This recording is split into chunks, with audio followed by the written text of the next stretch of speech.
Hi ആൾ എല്ലാവർക്കും ഒരു പുതിയ വീഡിയോയിലേക്ക് സ്വാഗതം. ഇന്ന് നമ്മൾ നോക്കുന്നത് VFA എക്സാമിന് മുൻ വർഷങ്ങളിൽ ചോദിച്ച കുറച്ച് ക്വസ്റ്റ്യൻസ് ആണ് ഇന്ന് നമ്മൾ നോക്കുന്നത്.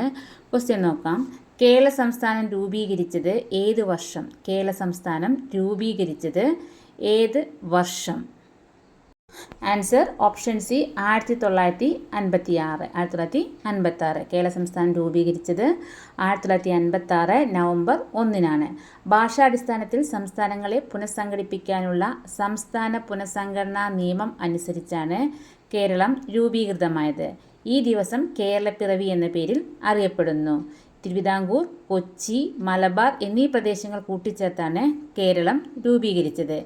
ആദ്യ തലസ്ഥാനം തിരുവനന്തപുരം. ആദ്യ മുഖ്യമന്ത്രി EMS നമ്പൂതിരിപ്പാട്. ആദ്യ governor B Ramakrishna Rao.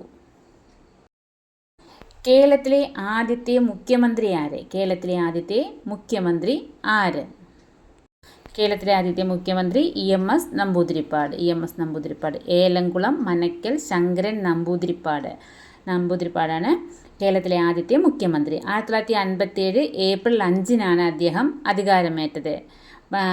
Party communist party of India, മണ്ഡലം നീലേശ്വരം. ലോകത്തിൽ ജനാധിപത്യപരമായി തിരഞ്ഞെടുക്കപ്പെട്ട ആദ്യത്തെ കമ്മ്യൂണിസ്റ്റ് മന്ത്രിസഭകളിൽ ഒന്നായിരുന്നു ഇത്. അടുത്ത ക്വസ്റ്റ്യൻ. ഹിസ്റ്ററി ഓഫ് കേരള എന്ന പുസ്തകം രചിച്ചതാര്? ഹിസ്റ്ററി ഓഫ് കേരള എന്ന പുസ്തകം രചിച്ചതാര്? Sardar KM Panikkar. History of Kerala എന്ന പുസ്തകം രചിച്ചത് സർദാർ KM പണിക്കർ. പ്രശസ്ത ചരിത്രകാരനും നയതന്ത്രജ്ഞനുമായിരുന്ന സർദാർ KM പണിക്കരാണ് ഹിസ്റ്ററി ഓഫ് കേരള രചിച്ചത്. 1498 to 1801 എന്ന കാലഘട്ടത്തിലാണ് ഈ പുസ്തകം രചിച്ചത്. കേരളത്തിലെ പോർച്ചുഗീസുകാരുടെയും ഡച്ചുകാരുടെയും കാലഘട്ടത്തെക്കുറിച്ച് അദ്ദേഹം വിപുലമായി എഴുതിയിട്ടുണ്ട്. മലയാളം സംസാരിക്കുന്ന പ്രദേശങ്ങളെ ഉൾപ്പെടുത്തി കേരളം രൂപീകരിക്കണമെന്ന് സൂചിപ്പിക്കുന്ന ഗ്രന്ഥം ഏത്? മലയാളം സംസാരിക്കുന്ന പ്രദേശങ്ങളെ ഉൾപ്പെടുത്തി കേരളം രൂപീകരിക്കണമെന്ന് സൂചിപ്പിക്കുന്ന ഗ്രന്ഥം ഏത്? 1.25 കോടി മലയാളികൾ. അതിൻ്റെ ഗ്രന്ഥകർത്താവ് EMS നമ്പൂതിരിപ്പാട്. തിരുവിതാംകൂർ, കൊച്ചി, മലബാർ എന്നീ പ്രദേശങ്ങളെ യോജിപ്പിച്ച് ഭാഷാടിസ്ഥാനത്തിൽ ഒരു ഐക്യകേരളം രൂപീകരിക്കണമെന്ന ആശയം ശക്തമായി അവതരിപ്പിച്ച ഗ്രന്ഥമാണ് ഇത്. കേരളത്തിൻ്റെ സാമൂഹികവും രാഷ്ട്രീയവുമായ ചരിത്രത്തിൽ ഈ പുസ്തകത്തിന് വലിയ സ്ഥാനമുണ്ട്. പഞ്ചശീല തത്വങ്ങളിൽ ഒപ്പുവച്ച രാജ്യങ്ങൾ. പഞ്ചശീല തത്വങ്ങളിൽ ഒപ്പുവച്ച രാജ്യങ്ങൾ ഏതൊക്കെ? India, China. പഞ്ചശീല തത്വങ്ങളിൽ ഒപ്പുവച്ച രാജ്യങ്ങൾ ഇന്ത്യയും ചൈനയും. 1954 ഏപ്രിൽ 29-നാണ് ഇന്ത്യയും ചൈനയും തമ്മിൽ ഈ കരാറിൽ ഒപ്പുവെച്ചത്. ഇന്ത്യയുടെ അന്നത്തെ പ്രധാനമന്ത്രിയായിരുന്ന ജവഹർലാൽ നെഹ്റുവും ചൈനീസ് പ്രീമിയർ ചൗ എൻ ലായും ചേർന്നാണ് ഈ പഞ്ചശീല തത്വങ്ങളിൽ ഒപ്പുവെച്ചത്.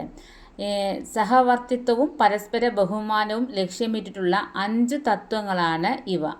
5 തത്വങ്ങൾ എന്ന് പറയുന്നത്: ഫസ്റ്റ് വൺ, രാജ്യങ്ങളുടെ പരമാധികാരത്തെയും പ്രാദേശിക അഖണ്ഡതയെയും പരസ്പരം ബഹുമാനിക്കുക. 2, അന്യോന്യം ആക്രമിക്കാതിരിക്കുക. 3, പരസ്പര ആഭ്യന്തര കാര്യങ്ങളിൽ ഇടപെടാതിരിക്കുക. 4, തുല്യതയും പരസ്പര സഹായവും ഉറപ്പുവരുത്തുക.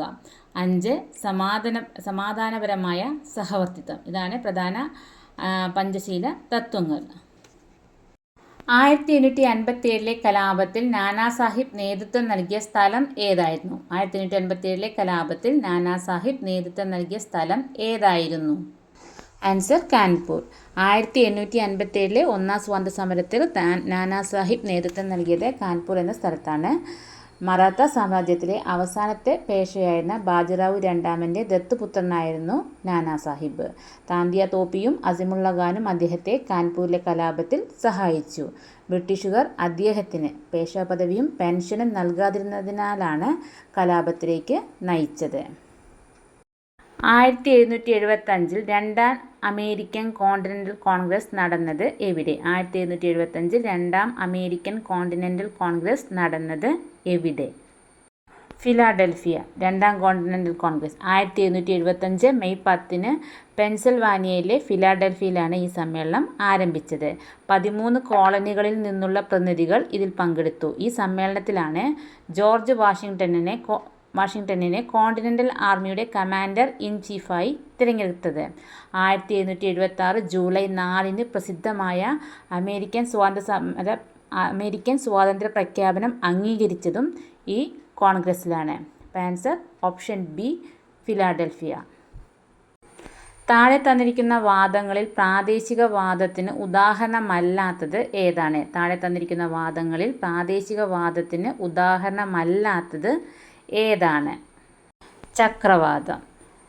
ഭൂമിയുടെ ഉപരിതലത്തിലെ പ്രാദേശികമായ താപവ്യതിയാനം മൂലം ഒരു നിശ്ചിത പ്രദേശത്ത് മാത്രം വീശുന്ന കാറ്റുകളെയാണ് പ്രാദേശികവാദങ്ങൾ എന്ന് വിളിക്കുന്നത്. ഭൂമിയുടെ ഉപരിതലത്തിലെ പ്രാദേശികമായ താപവ്യതിയാനം മൂലം ഒരു നിശ്ചിത പ്രദേശത്ത് മാത്രം വീശുന്ന കാറ്റുകളെയാണ് പ്രാദേശികവാദങ്ങൾ എന്ന് വിളിക്കുന്നത്. ചിനൂക്ക്, ലു, ഹാർമാറ്റൻ എന്നിവയെല്ലാം ഇത്തരത്തിലുള്ള പ്രാദേശികവാദങ്ങളാണ്. ചക്രവാതം ഇത് ഒരു വലിയ പ്രദേശത്തെ ബാധിക്കുന്ന അന്തരീക്ഷ ചുഴിയാണ്. മർദ്ദം കുറഞ്ഞ ഒരു കേന്ദ്രത്തിലേക്ക് ചുറ്റുമുള്ള ഉയർന്ന മർദ്ദമുള്ള പ്രദേശങ്ങളിൽ നിന്ന് കാറ്റ് അതിവേഗം വീശുന്ന പ്രതിഭാസമാണ് ഇത്. ഒരു പ്രാദേശികവാദമായിട്ടല്ല കണക്കാക്കുന്നത്. ആഗ്നേയശിലയുമായി ബന്ധമില്ലാത്ത സവിശേഷത തന്നിരിക്കുന്നതിൽ നിന്ന് കണ്ടെത്തുക. ആഗ്നേയശിലയുമായി ബന്ധമില്ലാത്ത സവിശേഷത തന്നിരിക്കുന്നതിൽ നിന്ന് കണ്ടെത്തുക. ബന്ധമില്ലാത്തത് കേരളത്തിൽ ഏറ്റവും അധികം കാണുന്നത് ഈ ശിലയാണ്. ആൻസർ വരുന്നത് ഓപ്ഷൻ സി ആണ്. കേരളത്തിൽ ഏറ്റവും അധികം കാണുന്നത് ഈ ശിലയാണ്. എ ശരിയാണ്. ഭൂമിയിൽ ആദ്യമായി രൂപം കൊണ്ട ശിലകളായതിനാലാണ് ആഗ്നേയശിലകളെ പ്രാഥമിക ശിലകൾ എന്ന് വിളിക്കുന്നത്.